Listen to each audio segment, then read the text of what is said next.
दुनिया में कौन सा दरख्त छूने से इंसान बेहोश हो जाता है? पीपल, नील, कलर ट्री, आम।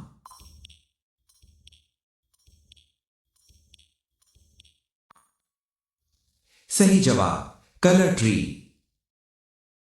वो कौन सा कीड़ा है जो अपना सर कट जाने के बाद भी कई दिन जिंदा रहता है? चींटी, मक्खी, बीटल, सीढ़ी।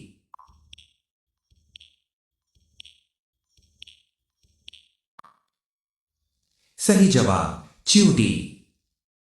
कौन सा फल हाथ लगाने से गर्म हो जाता है? केला, अनानास, आम, पपीता।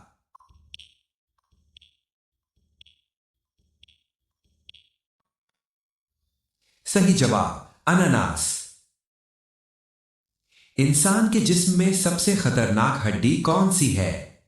कोल्हू, रान की हड्डी, गर्दन की हड्डी, हाथ की हड्डी।